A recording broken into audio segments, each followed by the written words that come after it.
slowly start to turn off the spigot of support for that creature so they can stand on their own. Wow, okay. Let's go now to Sue on line 7. Hi, Sue, you're on the line. Yes, hi. Thank you, doctor, for explaining things so well. I am blessed with a wonderful son, but we have a couple staying with us the last few years, and they have one teenage son. And no matter what they do, they set a wonderful example of living unconditional love, forgiveness, they are church-going, but the son still tends to go in the wrong way. What more can they do? Dr. Bradley. Well, it depends on what the wrong way is. Sue, what's the wrong way? If you could just give us a sneak preview Well, here. he doesn't come back after school. He'll go and hang out in the malls, and probably he takes drugs. A couple of times he's got caught with the police, and then he goes around stealing neighbors' things. And the parents are such good examples. They don't yell at him. They forgive him. They show unconditional love.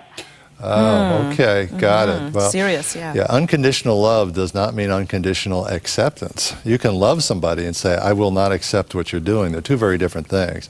That boy is showing some very specific risks, so that family needs to be seeing a counselor yesterday.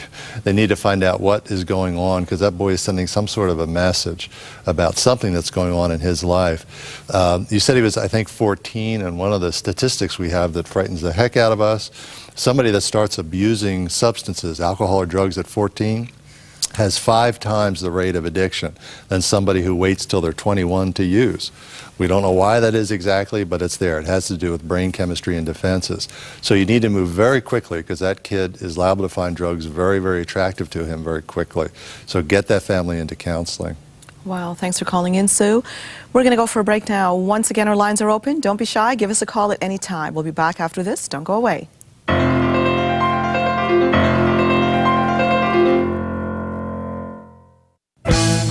On the next Michael Koren Show. It's a Monday, of course, and every Monday we start the week with a panel we have called Start the Week. Original title, very good show, though. Michael Koren, please be my guest. I know motivation is easy to find, but hard to keep. It's there with every New Year's resolution, every swimsuit season. Then it's gone. But now I am Curve Smart. Introducing Curve Smart, a new personal coaching system that gives you moment-by-moment feedback and detailed progress reports to keep you motivated like never before. Call today and get Curve Smart yourself. Join now and get 50% off the service fee and 30 days free.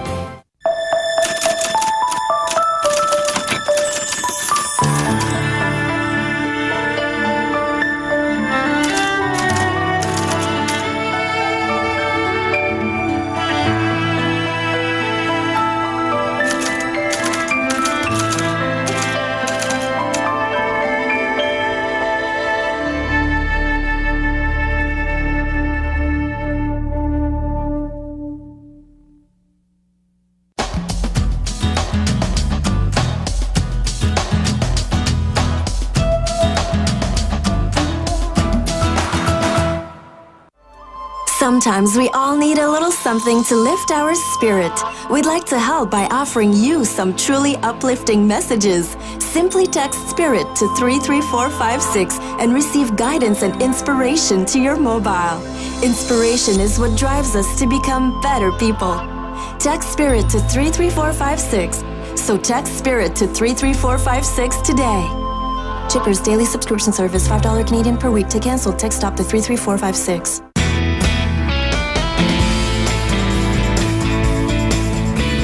Community Living Burlington offers so many services for people with disabilities. I met Crystal, who has CLB, to thank for getting her a job she loves. Community Living Burlington is a place that helps people with disabilities either find a job or, as I said before, have a job here that we can all contribute to the community. And now working at Mark's Warehouse has been a real pleasure. I know so many nice people, the customers are nice, and they really take appreciated people with disabilities, but they don't center them out, which I really enjoy. If there's a special person or event in your community you'd like to tell us about, just go to ctstv.com. For CTS Connects, I'm Erin Alvarez. Brought to you by The Emerge Lifestyle, Erin's Wardrobe by Mainstream Clothier.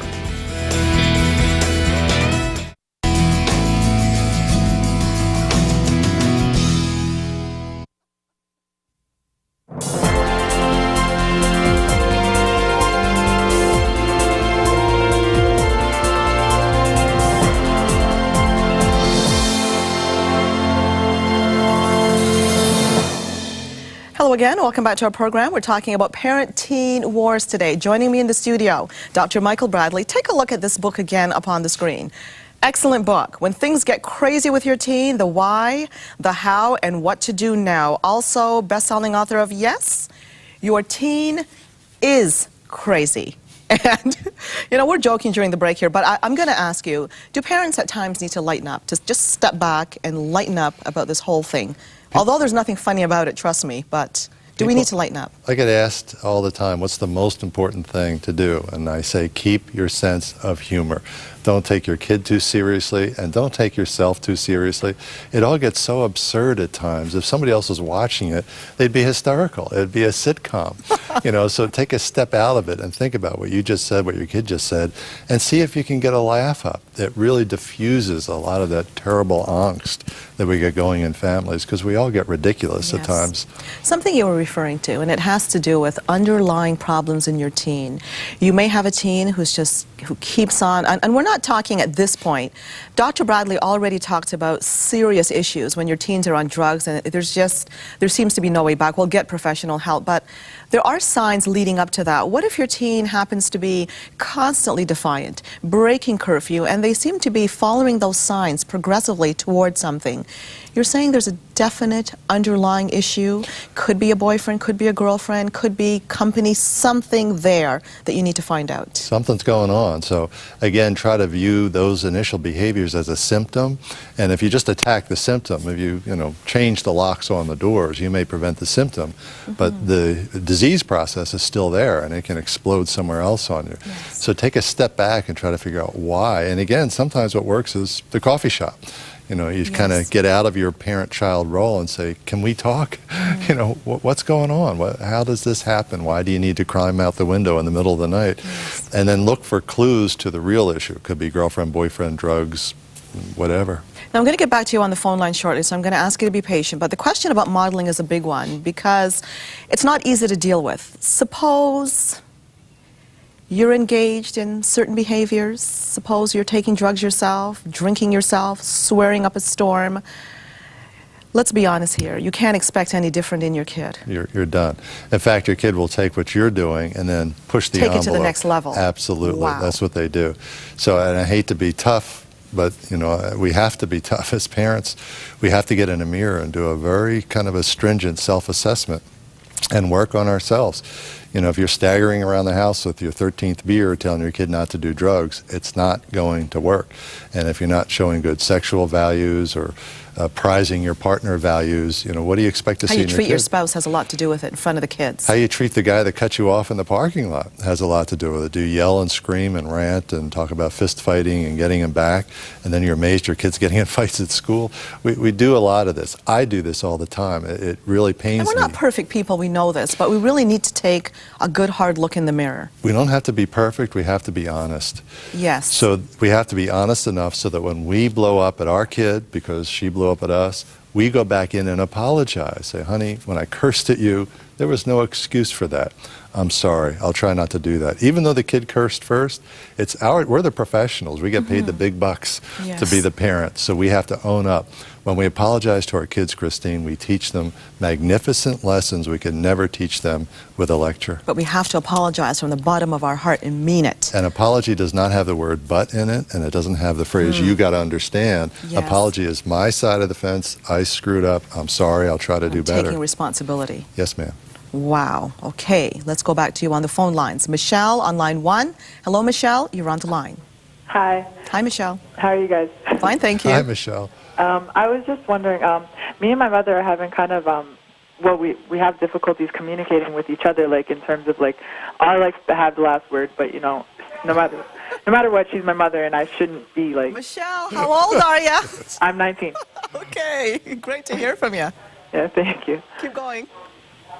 Can you hear me? Yep, keep on going. Okay, and I just want to figure out like maybe ways to even like help me to like listen to my mother more, to try to take in what she's saying to me, because she's an older woman, so I know that I should listen to what she has to say. What a great teen you are, Michelle. Jeez. Gee Would you whiz. talk to my son, Michelle? I'd appreciate that. No, it's a wonderful call. Yes, and by it the way, is. the big thing about her call is teens are much better people than often we make them out to be. We are prejudiced against teenagers in our culture. We really don't like them because they act a little weird. They're wonderful people. They just act a little weird, pretty much like the rest of us. Yeah. What could you do, Michelle? I think what you might do is again, the coffee shop thing. I have stock in the coffee shops, you may have noticed. You might take your mother out for a coffee and take a little timer, one of those little kitchen timers, and say, Mom, I'd like to talk with you, but usually you guys end up probably interrupting each other and arguing with each other. You might say, hey, let's talk for a minute without arguing, without interrupting. You turn over the egg timer and say, your turn, and let her just talk. Don't argue back. When you turn the timer over, don't remark on what she said. Just tell her how you feel, the way things are from your side of the fence. Keep doing that. Try to stop having a competition with your mother about what's being said, but rather work on listening to what the other person says. We don't listen much in this culture. We do a lot of talking and arguing, but we don't listen. So try that. And again, call a timeout. Say, Mom, timeout. Let's go get a coffee. Let's try this dumb thing the shrink on TV said and see what happens. Well, Michelle, thank you for calling in. Kudos to you, and I have to say, and your mom. We're going to go for a break. We'll be back after this. Stay tuned.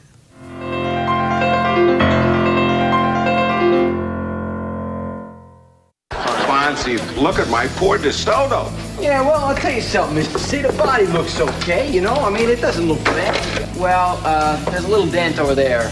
Yeah, well, it must have hit an Arnold burger.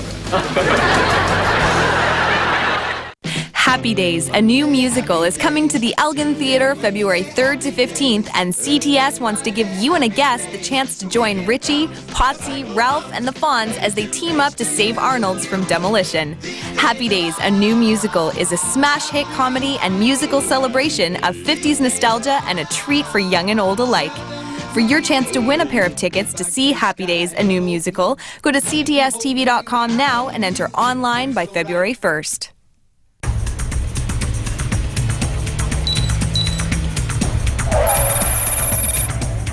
Wouldn't it make sense if car insurance rates were based on skill and experience? That way the better drivers would get the better rates. So who are these better drivers? Drivers like you, 50 and over. Because your years of experience and good judgment make you a better driver. If you're 50 or over with a clean driving record, you are eligible for the Experience Advantage through Gray Power. To find out how much Gray Power's Experience Advantage could save you, call us at 1-866-211-6394. Gray Power's Experience Advantage could save you up to $400 per year on your car insurance. To find out how much you could save, call now. Insure your car and home with Gray Power and save even more. Call 1-866-211-6394. It doesn't open with a ceremony, but a question. How great do you want to be? The world is your arena. And life is your event. Every dream needs a field to play on. Where will you find yours? Here. Here. Here. Legends will be born. Role models. Heroes. Why not let that person be you? Dream big things. Find your voice. Share your passion. Don't be left wondering what if. This is the story of 27 days of sport. And an invitation for every Canadian to find your own podium. 33 million authors write this story. And the story starts right now.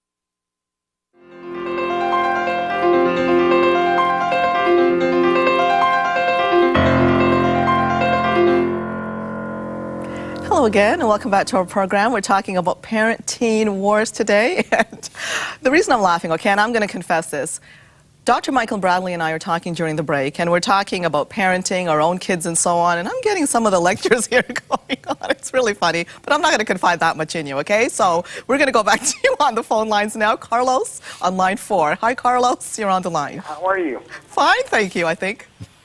Thank you for this wonderful program that you have today. You're welcome, Carlos. And my problem is has been I have a 14-year-old girl, and also I have a 8-year-old boy, right? Mm-hmm. But my 14-year-old girl, when she turned at 14, boy, there was everything turned upside down. And when I say upside down, I mean like I was kind of like a little prepared because I read a few books there and there to see how parenting with the teenagers are, right? Mm-hmm. But then, my wife didn't do it that way. We just, was the opposite way. She was giving everything, and I was just trying to, see what she was doing and then trying to communicate more with her. Mm-hmm. Try to see if I can see what she was doing right in the right way without her to know, right? Carlos, can you give us very quickly an idea of what your daughter's doing, what you consider she's doing wrong? Well, at the age of 14, she asked me that she wanted to be with her friend, and at this hotel, right? Mm-hmm. And in a hotel with a friend, a female friend, and another friend from the school, right? Are you talking overnight here? No.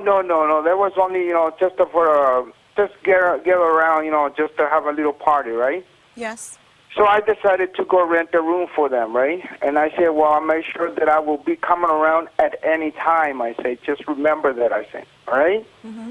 So I would just kind of like, give him a little slack there, so make sure that she was knowing that I was taking Carlos, care. we're running along in time here. What do you think she's doing wrong? If you can just say it briefly.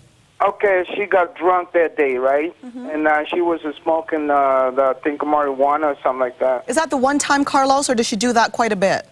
Well, after that, she did it again, and then she got arrested with, because they say that she cut this boy on the arm. Thank you, Carlos. Dr. Bradley, guidelines here? Yeah, the one thing I heard Carlos saying is that he and his wife are on different pages with this parenting thing. And so, again, we talked about symptoms of behavior and try to figure out what's going wrong. I would say that Carlos and his wife should go see a counselor immediately to talk about their differences in parenting styles, because as parents, we have to be like cops in a squad car. Yes. We have to be shoulder to shoulder, and we have to be on the same page. Otherwise, kids will run up the middle and divide and conquer. Mm-hmm. So we have to agree on what appropriate guidelines are together and then project that front to the kids. A girl 14, you shouldn't be renting a hotel room for her. This, something is going on here where this girl is kind of manipulating, I'm afraid, the parents to get things she says she wants but really shouldn't be getting. So I think the parents need to work on their parent team and then start to work with the child. I'll tell you what, Carlos, keep on watching, okay? Because I'm going to be asking Dr. Bradley now some questions that are relating to what you said your issues are. So keep on watching. When it comes to trying to establish boundaries with children, I think a lot of parents, like Carlos, I'm hearing this, he's trying to cooperate with her by saying, look, I'm going to help her organize a stay in the hotel with her friends.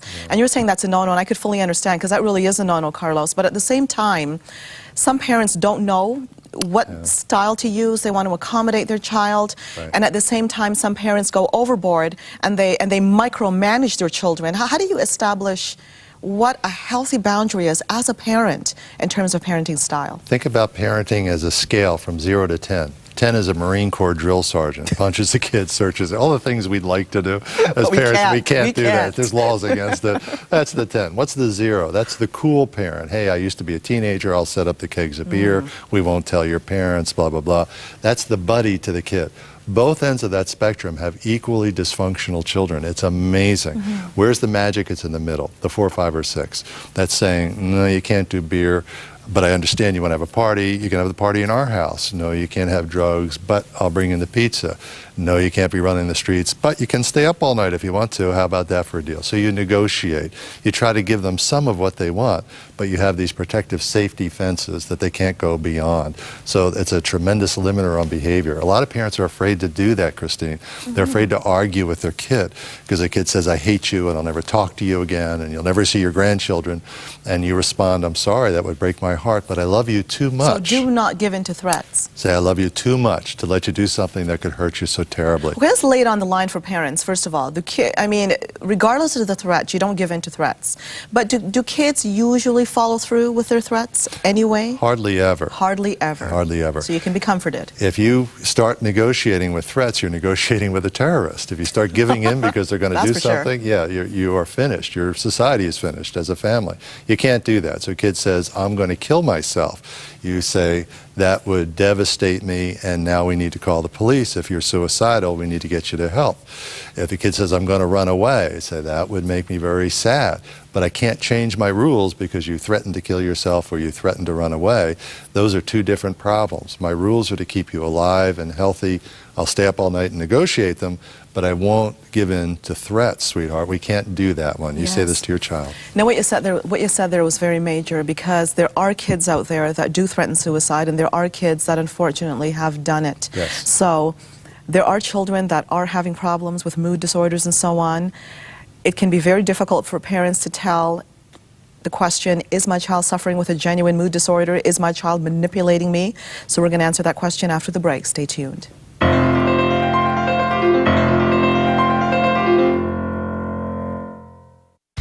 Did you ever fight in a war, Pop? No, Marion, I pray to God I never have to. I bet you'd be a hero and win a medal.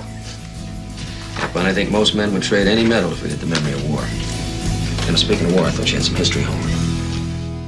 I don't mean to nitpick. Don't forget to watch Family Ties every weekday at 4:30. We don't have to, we do it because we enjoy it. A cast of characters who can always make you laugh. I am just trying to get your affairs in order, that's all.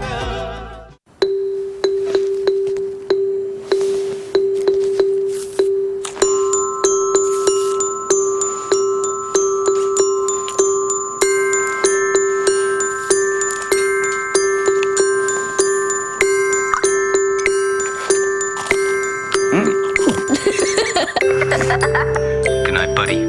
Good morning, Dad. Oreo. Milk's favorite cookie.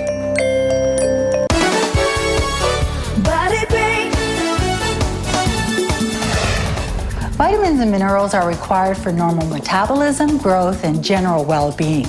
Any single deficiency in any vitamin or mineral can affect your entire body. The problem is, very few of us get a truly balanced diet to avoid this. So here are a few things to consider when buying a multivitamin. Choose a multivitamin that uses sources your body can easily absorb, such as natural source vitamin E and calcium ascorbate for vitamin C.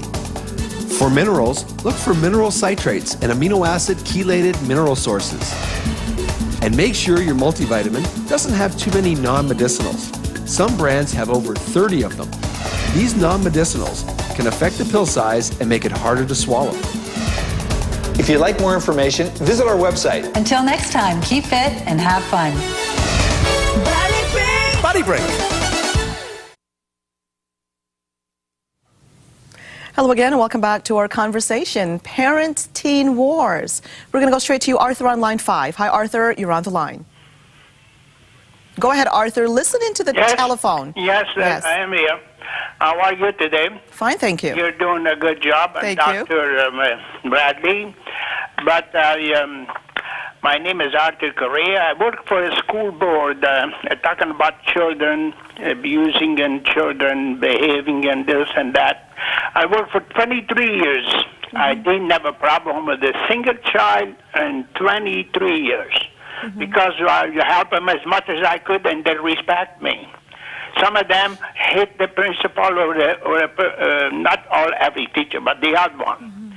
And I had 2 kids, 2 girls. I didn't have to spank them once.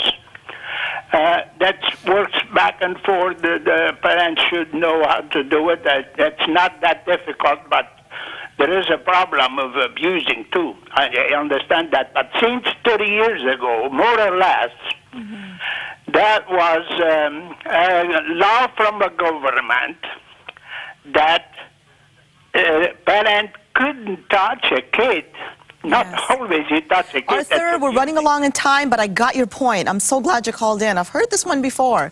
Good point.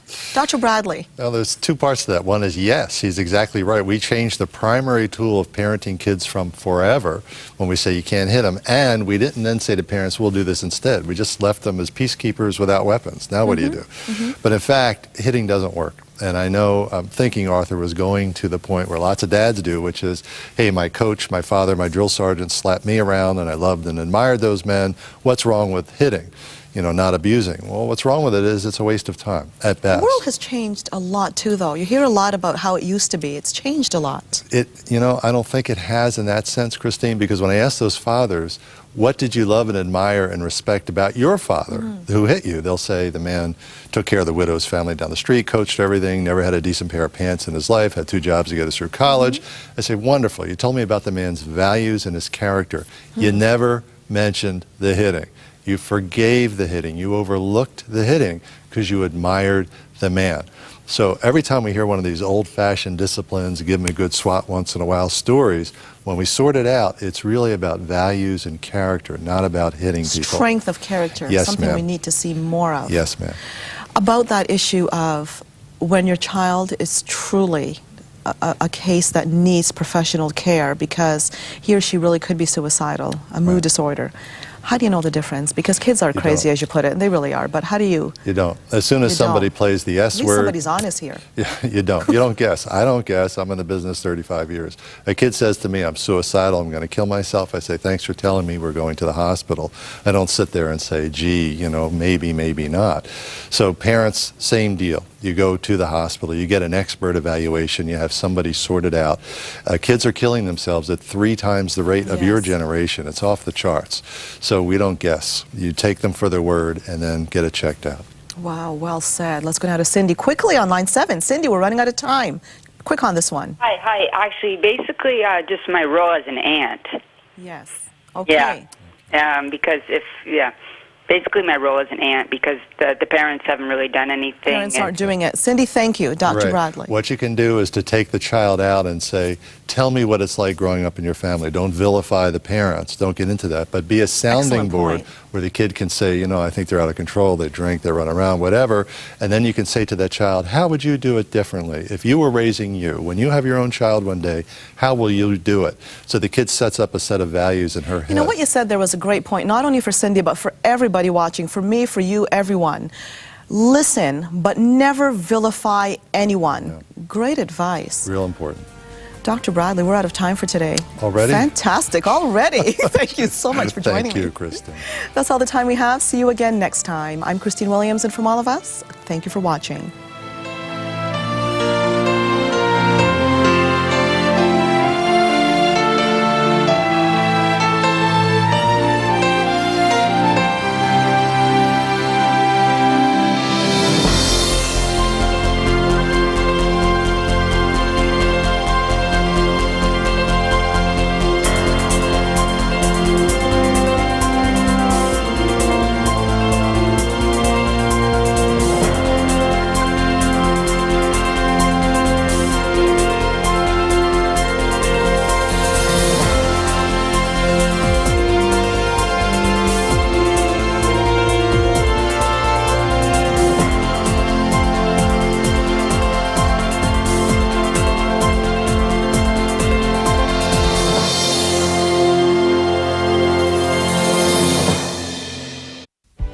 As the wife of a NASCAR driver, I've learned that life doesn't come with